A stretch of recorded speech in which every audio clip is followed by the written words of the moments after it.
OK. Vypadni.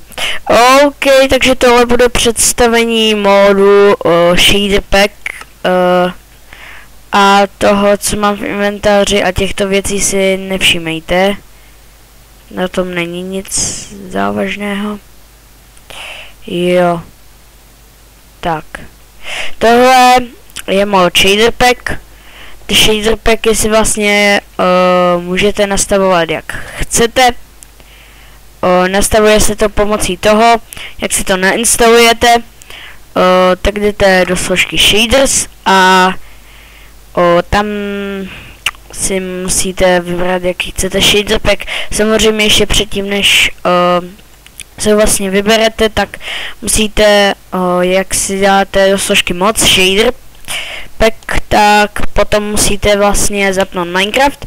On se vám tam ukáže, vytvoří se vám složka shader packs a potom si musíte stáhnout shader packy a vložit je do té složky. A potom vlastně tady budete mít takový výběr. Záleží na tom, kolik si toho stáhnete. Takže my si tady budeme ukazovat od prvního po poslední. Takže tady máte Known, to je klasický Minecraftový bez shader packu. Takhle normálně bez stínu skoro. Vlastně je to úplně normální. Takhle to mají všichni asi, co nemají shader packy. A teď si ukážeme International, který má trošku více světla, jak si můžete všimnout. Ale furt je to skoro normální. Tenhle ten shader pack Alexia 03A, tak ten je jako záleží na tom, jak se vám líbí, protože mě se třeba moc nelíbí, protože tady ta voda to tak divné a ty odrazy jsou taky divné. Tohle to je divné moc, ty odrazy, tak a teď si můžete dát kartonový, to je normální, ale má to akorát kartony, jako kartonový, jak si můžete všimnout, že všechno je takovou černou čárou obtáhnuté, to se mi tež moc nelíbí. Potom tady máme Nonamengai a ten je prakticky taky normální. Tak, Doodle Place, ten je celkem hezký, jako můžete si všimnout, že už tady jsou přidány nějaké stíny, voda se takhle pohybuje vlastně a prostě už je to trošku hezčí, všechno se pohybuje, ty listy a tak dále. Další je Saduseku, já to neumím vyslovit, je prostě, dobře, tenhle je celkem hezký. Podle mě, protože máte tady takhle krásnou průhlednou vodu a ty stíny jsou tež pěkné. A hýbou se vám tady skoro všechno, kromě tady těch trávy.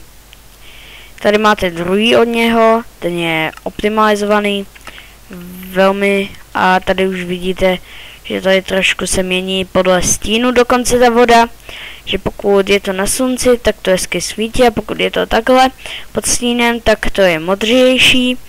Tak a tady vidíte tu krásnou průhlednost, ale tohle ještě není trošku vychytané, takhle to prostě vidíte, ale je to tež celkem hezký.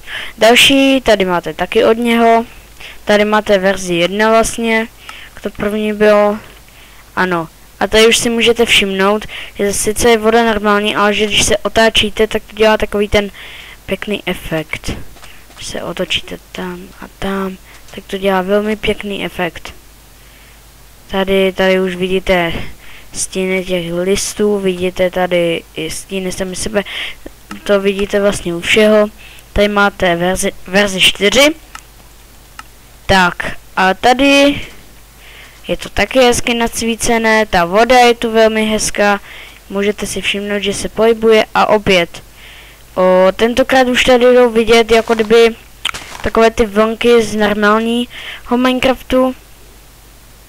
A přitom je to průhledné a hezké. Další je tu verze 6 dokonce zase Light, což je vlastně normální. Vidíte, tady už je to velmi hezké, velmi hezčí, optimalizované. Vidíte, ty lekniny se krásně hýbou a listy prostě a voda je krásná, všechno nasvícení krásné. Tohle je vážně hezký shader pack. Dobře, další tu máte Ultra, verzi Ultra a ta už vypadá takhle, že už máte ještě více stínů. Zase to máte, když je to ve stínu, tak se změní voda, už to máte prostě hezčí zase. A dál. Tak, teď tu máte verzi 7 Light optimalizovanou, která je taky hezká, akorát je to normální voda, ale slunce je hezké, když se na ně podíváte celkem, i ty odstíny tam jdou vidět. Tak, další je tu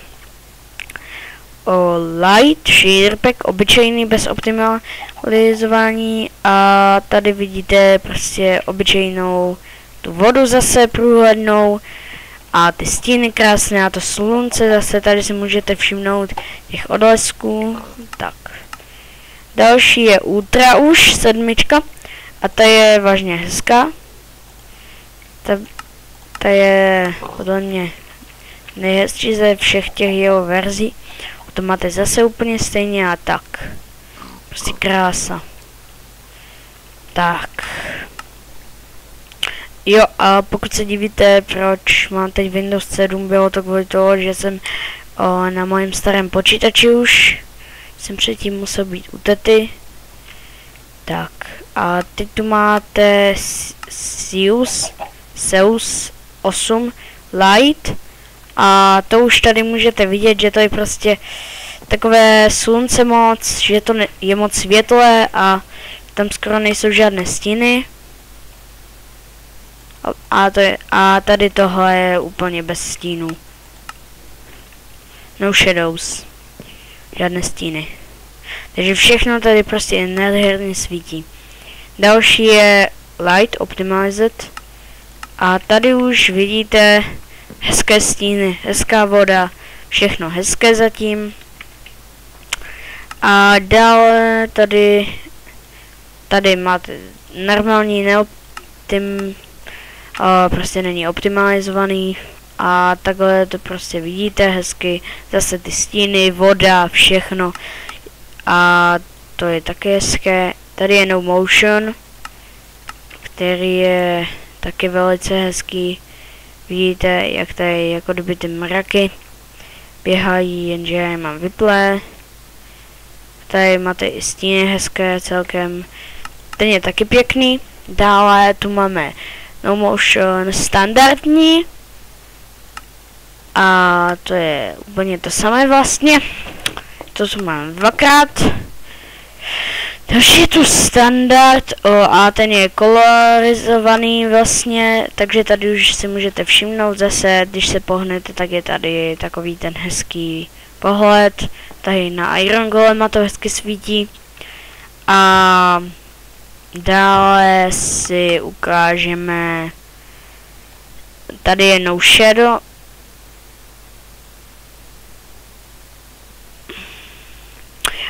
OK, omlouvám se, spadlo mi to, nevím proč vůbec. Teď neuvidíte nic, protože jsem si to dal na F11. Tak, teď vy vidíte vlastně celou obrazovku, i když já to mám v okně jako kdyby, na celém okně a vy vidíte celou obrazovku, takže to je on. Je taky celkem hezký, já nevím proč levitují houby teď. To je nějaký nová věc. Tady, ano, takže už vím, čím to je. Protože ten No Shadows, on je moc slunečný a tam to totiž spadne, protože ten Minecraft na to není dostatečně silný. To potřebujete koupený nebo silnější Optifine. Takže si ukážeme radši hned další, protože ty dva jsou ještě takové, které potom vám padají. Takže si ukážeme hned další. Jo, a tady těchto věcí si nevšímejte, co mám na ploše. Ty Saints Row, ty samozřejmě mám koupené všechny. Jako nechci se o něčem bavit, ty Call of Duty mám skoro všechny koupené, kromě Modern Warfare 3, tam mi stejně nejede. A kromě Black Opsu. A jinak je ostatní mám koupené. Tak. Jo, a ještě kromě Call of Duty 1. Jsem si stáhl. Bo nevím, kde ji koupit. Tak. A teď už se můžeme na to vrhnout, dobře. Tak. Nevšimejte si těch ostatních světů, to jsou nějaké blbosti. A nevšimejte si Bandicamů. Ano, natočím teď Bandicamem, protože mě zklamal. Jak se to jmenuje? Dobře. Takže si dáme tenhle. Já myslím, že... dobře, tak naposledy. Sorry. Tohle to fakt nechci, aby se mi stávalo. Radši už tam těch nechám. Nevěděl jsem, co s nima, počkejte, já si tady jenom odskočím, počkejte. Tak. Jsme zpět. Se nám to zaplo. Tak, dobře. Přeskočíme tam ty, takže jsme zjistili, že jsou blbé. Takže si dáme tady standardní vlastně Sius zase. A ten už je tady taky tak. Ten už je tady taky tak, že máte prostě ty krásné pohyby, nevím, jak se tomu říká. Ale jako stíny, ale moc se věcí tu nehýbe, skoro nic se tady nehýbe jako z přírody. A teď si tady dáme tohle. Ten je velice hezký. Mi se líbí strašně, ale zase nehýbe se tady tráva, prostě ta voda je normální. Jenom ty stíny, ale ty jsou taky celkem pěkné. Takže další ultra. Tak. A ten je tady taky hezký, jenže zase to, co u třetího, u toho prvního shader packu vlastně, když nepočítáte ten normální a International, tak zase to samé, ta voda tu skoro nejde vidět.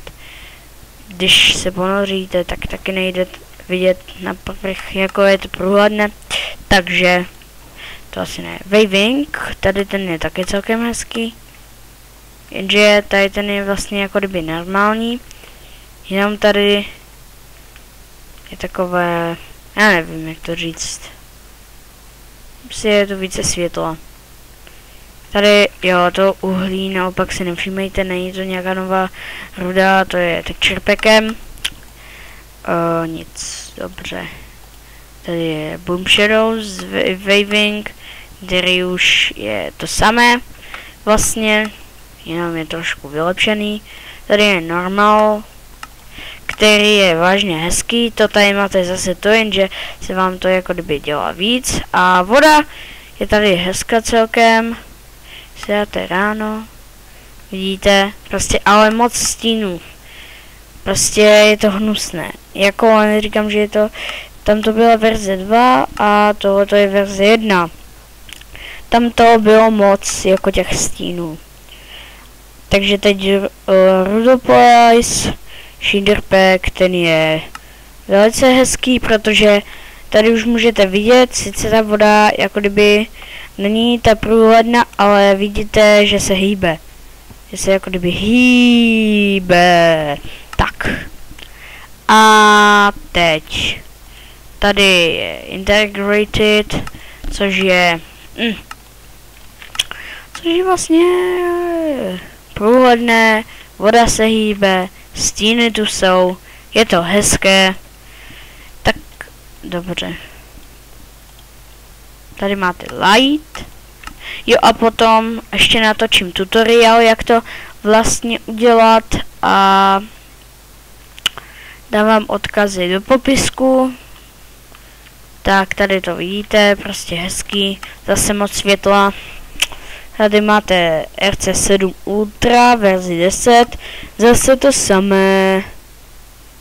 Vidíte ty stíny? A všiml byste si normálně, že tu je voda? Já teda ne.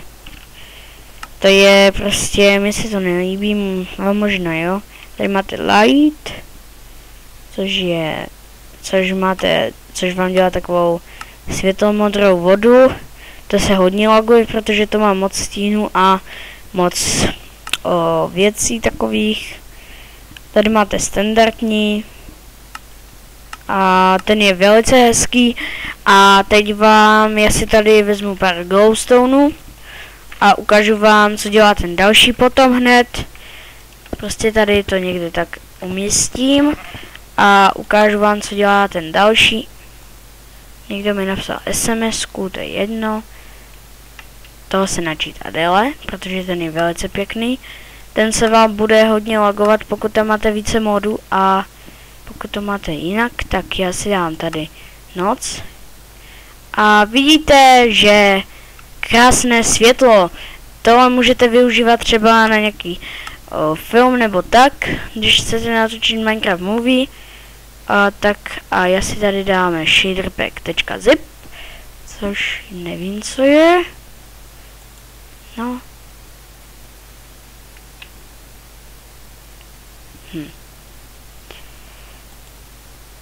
Ano, tak. Tady to máte vlastně obyčejné. To je takový book, který jsem tam dal, a v tom zipu jako kdyby jsou všechny shader packy. Tady máte shaders 1.6.2, což je taky pěkné, vidíte, zase voda se tu pohybuje, všechno je tu pěkné, stíny jsou tu pěkné, slunce je hezky nasvícené. A tady máte YouTube shaders, které nejčastěji používají lidi na YouTube. A je to tak celkem pěkné, že ta voda je zase normální a slunce už tam nevydává takové ty věci. Dobře, tohle by bylo pro toto video všechno. Stejně nevím, když to má 17 minut, jestli mi to YouTube vezme, když tak odstřihnu nějaké 2 minuty. Tak zatím